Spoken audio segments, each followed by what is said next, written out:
asociamos de que las piedras en el camino están puestas o están allí para que nosotros nos tropecemos y que no avancemos.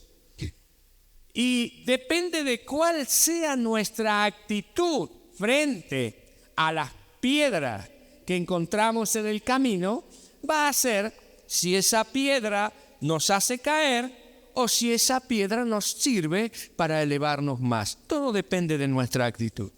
Las victorias en nuestra vida, en tu vida, en mi vida, la victoria, la vida plena, está reservada solamente para todas las personas que depositan su confianza en el Señor y norman su vida de acuerdo a la palabra del Señor. Les invito a abrir la Biblia en 1 Samuel capítulo 7, versículos 10 al 12. Y no cierre su Biblia cuando hayamos leído, o no apagues tu celu en este caso, no te vayas a WhatsApp ni a Instagram, sino quédate ahí en la Biblia. A medida que avanzamos en el mensaje de la palabra del Señor, porque vamos a ir leyendo otros versículos de allí. 1 Samuel, capítulo 7, versículos 10 al 12. ¿Lo encontró? Dice: y aconteció que mientras Samuel sacrificaba el holocausto, los filisteos llegaron para pelear con los hijos de Israel. Mas Jehová tronó aquel día, que ruja el león, Jehová tronó aquel día con gran estruendo sobre los filisteos y los atemorizó. Y fueron vencidos delante de Israel. Y saliendo los hijos de Israel de Mizpa, siguieron a los filisteos, hiriéndolos hasta abajo de Bet-car.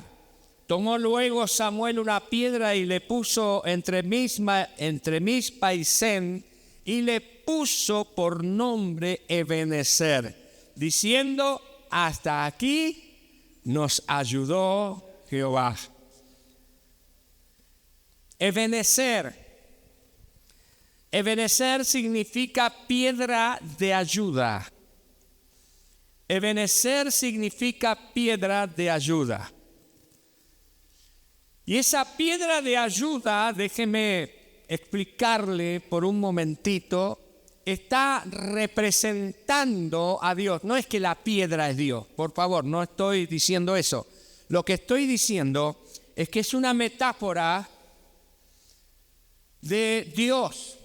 La Biblia nos habla de esa manera, por muchas metáforas, para que nosotros podamos de alguna manera captar el poder y la dimensión de su mensaje. Samuel aquí puso una piedra y le puso por nombre Ebenezer, piedra de ayuda, diciendo: hasta aquí nos ayudó Jehová. En 1 Samuel, capítulo 4, versículos 1 al 4, nosotros podemos ver de que la condición del pueblo de Israel era terriblemente crítica. Nosotros hemos leído el final de la historia, pero déjenme por un momento remontarnos al principio de esta historia. En 4:17, o sea, el pueblo de Israel se había desviado del camino del Señor. Ellos tenían lo que en su momento era el arca del pacto, que era un cajón que contenía las piedras de la ley, la vara de Aarón que reverdeció, y contenía también allí una porción de maná, el pan que Dios les dio a los israelitas, a los hebreos, cuando iban cruzando el desierto. Ellos tenían toda la estructura religiosa,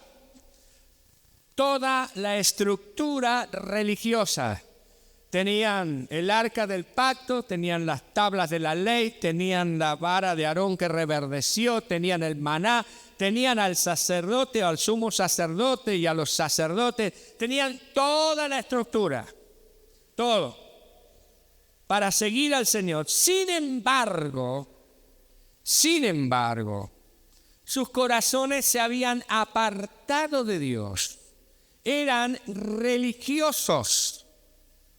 Observaban externamente las disposiciones de la ley, pero sus corazones estaban completamente apartados de Dios, desde el más grande hasta el más chico. Nos cuenta la palabra de Dios que era tal la decadencia espiritual del pueblo en ese tiempo que los hijos de Elí, del sumo sacerdote, que se llamaban Ofni y Finés, dice que ellos cohabitaban con las mujeres que venían a servir en el templo y el sumo sacerdote no les decía nada. Es impresionante. Tal degradación espiritual, tal degradación moral. Y eran religiosos, era la estructura religiosa. Sin embargo, se habían apartado de Dios. Como sucede en esta época también, que muchos de nosotros somos religiosos, pero nuestro corazón está lejos de Dios. Nuestro Dios no es Dios. Nuestro Dios es el dinero, nuestro Dios es la comodidad, nuestro Dios es el lujo, nuestro Dios son las adicciones, nuestro Dios es el sexo, nuestro Dios es el trabajo, nuestro Dios es la mentira, en fin, muchísimas cosas. El pueblo estaba así en aquel momento. Y fíjese lo que sucedió, porque el enemigo nunca cesa sus ataques. Nosotros pensamos que el enemigo de nuestras almas juega a ser enemigo. Minimizamos a nuestro enemigo el diablo. Hayamos conocido o no a Dios, lo minimizamos y sí, qué sé yo, está allá. No. Él es diablo y es diablo en serio. Y es diablo las 24 horas de cada día. Y es diablo los 7 días, cada día de cada semana. Y es diablo de cada semana de cada mes. Y es diablo cada mes de cada año. Él no cesa sus esfuerzos para que la humanidad se derrumbe. Mire, no necesito tener demasiados argumentos. Solamente levante su mirada y mire lo que nos rodea. Mire lo que nos rodea. Fíjese cómo está la sociedad. Fíjese cómo están nuestros jóvenes, nuestros niños. Fíjense cómo están nuestros adultos. Porque si los jóvenes están en una condición, no es por culpa de los jóvenes. No, señor, es por culpa de los adultos. Los adultos somos los responsables de la juventud que tenemos hoy. Así es que no mire a los muchachos y a las chicas diciendo, ¡ay, pero cómo van así! Si nosotros los formamos, nosotros los educamos, nosotros les dimos el ejemplo. Podemos esperar, bueno, allí estaba, gracias a Dios. No podemos generalizar porque hay muy buenas y maravillosas excepciones a todo esto. Por eso es que nos dedicamos.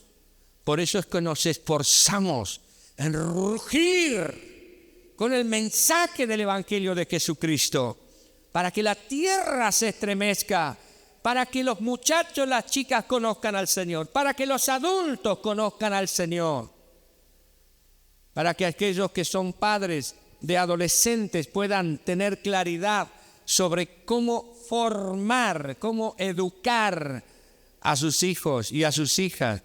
Como los jóvenes, aunque no hayan tenido una formación, pueden ellos tener las herramientas para adquirir la formación necesaria para la vida. Fíjese en qué desembocó el desenfreno del pueblo de Dios. Primera de Samuel 4:17 dice, y el mensajero, había habido una guerra, el enemigo atacó, los derrotó, y un mensajero escapó y vino a traer las nuevas, las tristes nuevas. Dice, y el mensajero respondió al sacerdote Elí cuando le preguntó qué era lo que estaba pasando. Y fíjese lo que dice, Israel huyó delante de los filisteos. Y también fue hecha gran mortandad en el pueblo. Y también Israel huyó, fue hecha una gran mortandad en el pueblo, pero para colmo de colmos, la noticia trae así: tus 2 hijos, Ofni y Finés, fueron muertos. Y la peor de todas las noticias, el arca de Dios ha sido tomada. Nos cuenta el relato bíblico que cuando el sacerdote escuchó esta novedad, cayó para atrás y murió. Ahora, es interesante porque ellos habían llevado el arca de Dios para guerrear, para hacer la guerra. Ellos llevaron el arca de Dios. Es como si usted, cuando sale de su casa cada día, dice, bueno, me voy a llevar la Biblia. O tengo la Biblia en el celular. Entonces el diablo no me va a hacer nada, pero usted miente, usted roba, no devuelve lo que pide prestado. En fin, ¿usted piensa que eso lo va a salvar? Así le pasó al pueblo de Israel. Pensaban que por tener el objeto, pensaban que por ser religiosos estaba todo solucionado. No, está nuestra vida involucrada, nuestra santidad involucrada. Al Señor no tenemos que tenerlo fuera de nuestro corazón, sino dentro de nuestro corazón. Que Él sea el centro de nuestro hogar, de nuestra vida. Que todo gire alrededor de Él. Esto no quiere decir ser unos romanticistas, unos religiosos y que todo el día vamos a estar hablando de Dios. No quiere decir eso. Quiere decir que voy a normar mi vida de acuerdo a la palabra del Señor. Me voy a conducir de acuerdo a la palabra de Dios. Ya Dios no va a ser esta botella. Dios está en mi corazón. Hay una canción que dice, quitá a Dios o bajá a Dios del retablo, del cuadro, de la cristalería y ponelo dentro de tu corazón. Robá a Dios de los templos y llévalo contigo al mercado del pueblo. Porque Dios no es un Dios muerto, Él está vivo. Aleluya, y permanece para siempre. No lo dejes encerrado en el centro cristiano de Cuyo. Llévatelo. Esta mañana, llévatelo a tu casa, llévatelo a tu trabajo, llévatelo contigo en tus vacaciones, en tus momentos de divertimento, de descanso. Llévatelo cuando dormís, estés con Él, cuando te levantás, estés con Él, cuando desayunes, estés con Él. Los israelitas eran religiosos. Y aunque estaban, y fíjense qué interesante, porque ellos estaban en Ebenezer. El lugar donde se desarrolló la guerra era Ebenezer.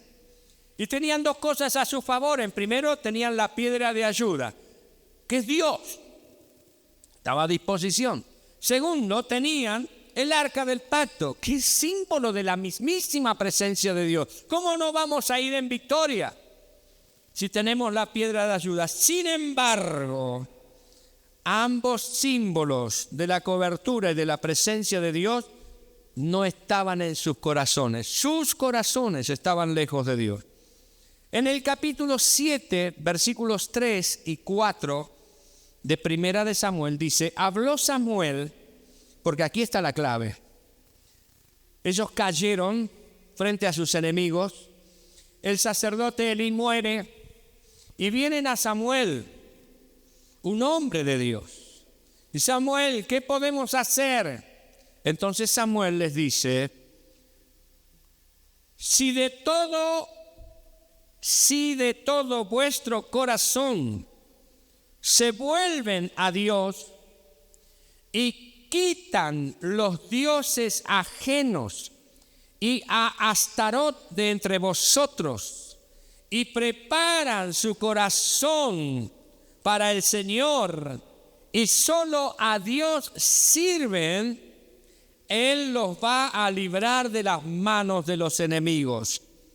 Entonces los hijos de Israel quitaron a los dioses ajenos, a los Baales y a Astarot, y sirvieron solo a Dios.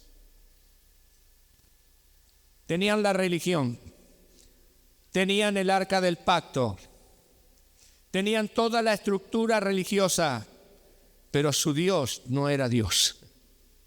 Su Dios era otra cosa. Los Baales, ya los mencionamos recién. Cultos paganos, se habían paganizado por completo, con todo lo que esto implicaba. Orgías sexuales, asesinatos, robos, bueno, todo lo que usted se puede imaginar. Pero tenían el templo. Todos los domingos estaban allí en el culto, o los sábados eran judíos, estaban en el culto y adoraban a Dios, y capaz que alguno de ellos hasta tocaba algún instrumento y cantaba, y sin embargo Dios no estaba allí, porque no estaba en sus corazones, estaba lejos de sus planes, porque ellos iban detrás de otros dioses, del espiritismo, del curanderismo. Querían que Dios fuese algo así como el talismán mágico, que les ayudara cuando estaban mal, pero después arreglátelas como puedas, Señor. Ahora, ellos fueron liberados de la opresión del enemigo. En 1 Samuel capítulo 7, versículos 5 y 6 dice: y Samuel dijo: reúnan a todo Israel en Mizpa, y yo oraré por ustedes a Dios. Y se reunieron en Mizpa, y sacaron agua, y la derramaron delante de Jehová, y ayunaron aquel día, y dijeron allí: contra Jehová hemos pecado. Y juzgó Samuel a los hijos de Israel en Mizpa. Hay muchísimo significado allí con respecto al lugar, pero no me voy a detener en esto, sino en lo que ellos hicieron. Para que Dios les diera la victoria, ellos tuvieron en primer lugar que comprender y que aceptar por qué fueron derrotados frente a sus enemigos, teniendo todo para vencer. ¿Cuál fue el motivo? Entonces lo vemos allí. Ellos se reunieron. Dios por medio de Samuel les dice: si ustedes dejan el pecado, si ustedes dejan la inmundicia, si ustedes dejan la idolatría y se vuelven a Dios con todo su corazón, Dios los va a librar. Y gloria a Dios que el pueblo hizo esto. El pueblo se volvió a Dios. Y dice que ellos derramaron agua delante de Dios. ¿Qué tiene que ver eso? Eso es un rito religioso. Sí, pero tiene mucho más. Dice la palabra del Señor que Jesús dijo: el que cree en mí, como dice la Escritura, de su interior correrán ríos de agua de vida. El agua es símbolo de limpieza. Ellos derramaron agua, también simbolizando allí que estaban derramando su corazón. Era como que se iban a desvestir y se iban a descubrir por completo delante de Dios. Después de derramar agua, dice que ellos ayunaron por sus pecados. Ellos no ayunaron para tener un 0 kilómetro, ni para tener esto o aquello. Nosotros a veces somos tan mezquinos por lo que ayunamos. Así voy a ayunar a Dios para que Dios me dé una casa. Le estoy cambiando un ayuno a Dios por una casa, y no es así como funciona. El ayuno es para otra cosa. Fíjese que dice que primero derramaron agua, es decir, se arrepintieron de sus pecados, se limpiaron de sus inmundicias y después ayunaron. ¿Esto qué quiere decir? Dios no tiene comunión con lo inmundo. Dios no tiene comunión con la suciedad, con el pecado, con la inmundicia. No, Señor. Es por eso que ellos primero tuvieron que arrepentirse, tuvieron que reconocer su pecado y luego vinieron a Dios. ¿Con qué? Con corazones limpios. Señor, ¿quién puede entrar a tu santuario para adorar? Dice el salmista, el limpio de mano y corazón puro. Y sigue el salmo. ¿Sí? Hermanos, no importa cómo hemos llegado hasta aquí, lo que importa es qué es lo que vamos a hacer de aquí en adelante. Ellos habían llegado hasta ese momento, hasta Mizpa, en derrota, en bancarrota, pero no porque Dios los abandonó, no porque Dios no los quería, sino a causa de su propia situación. Ahora, esto no quiere decir que tenemos problemas, entonces, no, porque el enemigo va a estar siempre allí. Los problemas van a estar siempre allí. El tema es que Dios va a estar con nosotros para derrotar al enemigo. Luego de este acto, luego de derramar el agua, pedirle perdón a Dios, arrepentirse de sus pecados, ayunar para que Dios le perdone sus pecados y tenga misericordia de ellos, salieron a la batalla. Y dice la palabra del Señor que para sorpresa de ellos, como nosotros recién leímos allí, Dios rugió, el enemigo se asustó y ellos fueron completamente vencedores. Puede leerlo nuevamente. Jehová tronó aquel día con gran estruendo sobre los filisteos y los atemorizó y fueron vencidos delante del Señor. Esta historia, por supuesto, que nos deja, ya hemos visto algunas enseñanzas, pero nos deja algunas lecciones. La primera lección que quiero dejarte y que quiero que tengamos todos presentes para enfrentar este 2025. Porque acordate lo que te digo, hermano, hermana, muchachos y chicas, el 2025 viene, pero no es el 2025 malo. Ahí va a estar el enemigo, a la puerta, ahí 12000001, ahí va a estar el enemigo para hacerte frente. Pero nosotros tenemos que armarnos y tenemos que comprender lo siguiente. En primer lugar, la primera lección, el enemigo adquiere poder, esto es, magnifica su poder sobre el pueblo de Dios, sobre nosotros, cuando el pueblo de Dios se aparta de Dios. Cuán bueno es que hayamos venido a la casa del Señor esta mañana. Cuán bueno es que tengamos un hermoso templo para reunirnos y buscar a Dios. Qué bueno es que tengamos un cuerpo de alabanza y un tecladista maravilloso. No, un cuerpo de alabanza hermoso. ¿O no? Amén, eso es hermoso. Pero lo más precioso de todo es venir a la casa de Dios con nuestro corazón abierto y permitir que Dios nos hable. Permitir que Dios nos cambie. Porque nosotros venimos aquí a encontrarnos con el Señor para salir y enfrentar la vida allí afuera. Desde la puerta del templo para afuera. Por eso es que te lo tenés que llevar a Dios hoy. Te lo tenés que llevar en tu corazón. Te lo tenés que llevar con tu familia. Te lo tenés que llevar con tus amigos. Recuerda esto. Recuerda esto. Si quieres restar poder a Satanás el diablo de sobre tu vida, ábrele tu corazón al Señor. Cuanto más abierto esté nuestro corazón a Dios y más normemos nuestra vida a la palabra de Dios, menos poder va a tener el diablo sobre nosotros. Y usted va a decir, sí, pero pastor, el diablo igual me tienta y igual me ataca. No estoy diciendo que no te va a tentar, no estoy diciendo que no te va a atacar. Lo que estoy diciendo es que vas a tener el poder para decirle, apártate de mí, Satanás. No tienes arte ni parte en mi vida. La cobertura, la fortaleza, la gracia de Dios está sobre tu vida para vencer. En segundo lugar, la segunda lección.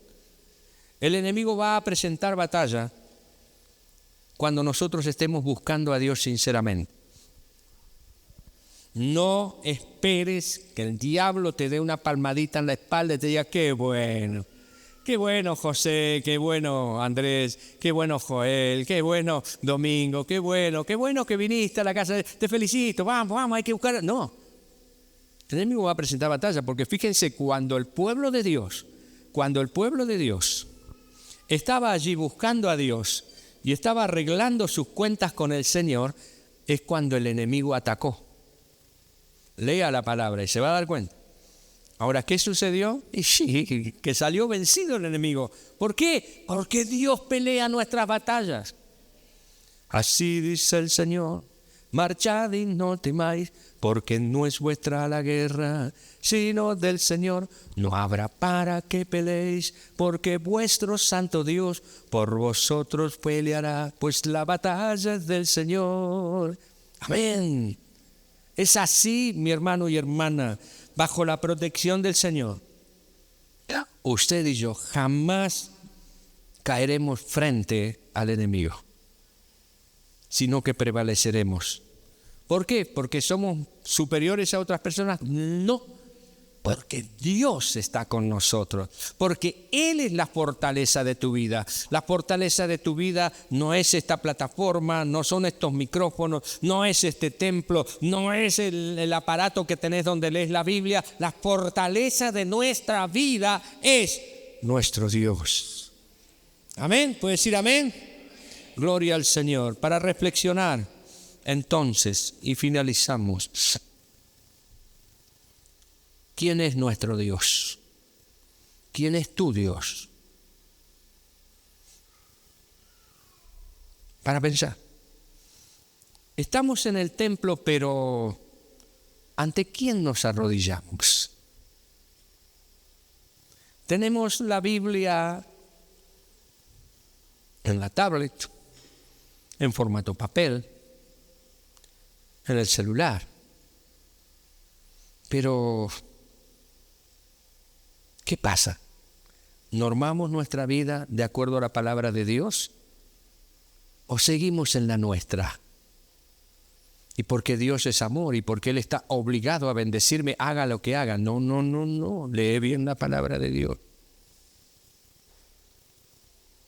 Hermanos y hermanas, quizás nuestro caminar durante el 2024 no ha sido el mejor. Quizás no ha sido el mejor. Quizás hemos mordido la banquina varias veces. Quizás hasta nos fuimos allá lejos, al medio del campo, en el pasto. Nos hemos desviado del camino mucho. No sé. Pero estamos en el mejor lugar. Estamos en Mizpa, donde Dios nos está hablando.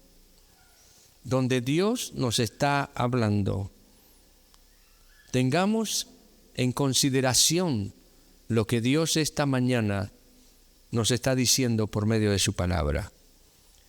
Enfrentemos este tiempo que tenemos por delante, que estamos por comenzar. En realidad, el año nuevo es a partir de que yo salga de aquí, pero enfrentemos el tiempo que tenemos por delante, tomados de la mano de Dios.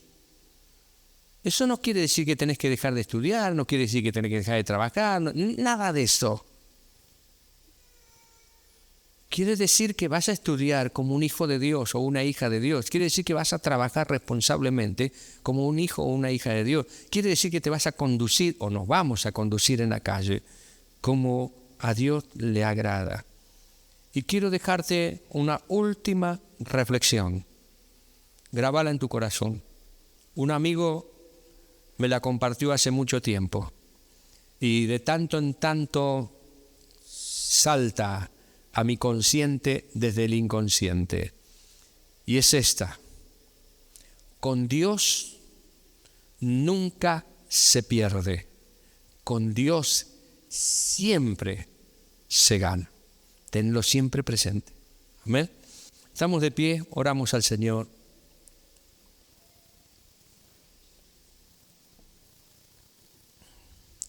Dios es un Dios bueno, de misericordia y de paz. Dios quiere que tú y yo seamos bendecidos en este año 2025. Por eso es que Dios en su misericordia nos presenta esta palabra. Quizás las situaciones por las que pasamos, las derrotas, no las luchas, las derrotas que hemos tenido, no han sido porque Dios nos abandonó, han sido porque nosotros le dimos la espalda a Dios. de una manera o de otra. Es distinto mantener una batalla que ser derrotado en batalla. Mantenemos batalla. Muchos de nosotros hemos batallado en 2024. Estamos batallando en 2024 y nuestro Dios está haciendo milagros. Amén. Está haciendo milagros, como en las rodillas, como en el cuerpo, como en la salud de nuestros hijos, como en tantos lugares. Si seguimos batallando. Pero si fuiste derrotado, fuiste derrotada en alguna cosa, hoy estamos en Mizpa. Hoy estamos en Mizpa. Reconsideremos nuestra vida, pidámosle perdón al Señor por nuestros pecados, pidámosle perdón al Señor por nuestra maldad. Arrepintámonos, démosle la espalda a la mentira, al hurto, a la falsedad. Démosle la espalda al chusmerío, a la murmuración, démosle la espalda y miremos al Señor y vamos a ver cómo la gloria de Dios va a descender cada día más. Amén. Cerramos nuestros ojos y oramos a Dios. Señor, en el nombre de Jesús, te damos tantas gracias por estar en tu presencia. Gracias, Señor, por esta mañana tan maravillosa. Señor, podemos decir que hasta aquí tú nos has ayudado. En este 2024 que ha sido tan trajinado, tan difícil, Señor, pero hemos llegado hasta aquí y hoy estamos en Mizpa. Algunos de nosotros estamos en Mizpa para decirte gracias, gracias, gracias, gracias, gracias por todas las victorias que me has dado en cada una de las batallas que he enfrentado. Y Señor, por las victorias que me vas a dar por las batallas que estoy enfrentando ahora. Pero otros, Señor, quizás estamos hoy aquí, hemos llegado a Mizpa con una carga en nuestro corazón porque hemos sido derrotados, porque hemos sido vilipendiados por el enemigo, porque hemos sido maltratados por Satanás el diablo, porque, Señor, hemos perdido territorio, hemos perdido, Señor, hemos perdido. Y, Padre, tú nos estás hablando directamente al corazón, porque el diablo quiso engañarnos de que tú eres el culpable, que tú eras el responsable de aquellas cosas que me pasaron y que fui vencido. Pero me doy cuenta esta mañana, Señor, de que el responsable soy yo. Me doy cuenta, Señor, oh Padre, que si yo no cambio mi actitud, si yo no cambio mi proceder, si yo no me arrepiento, Señor, la cosa va a seguir igual. El pueblo de Israel se dio cuenta de esto y vino a Mizpa y fue confrontado con la verdad. El profeta Samuel les dijo: vuélvanse de sus pecados, vuélvanse de su maldad, vuélvanse de su idolatría, vuélvanse, vuélvanse, vuélvanse. Y Dios tendrá misericordia y Dios peleará por ustedes y Dios echará fuera al enemigo. Padre, en el nombre de Jesús, en el nombre de Jesús.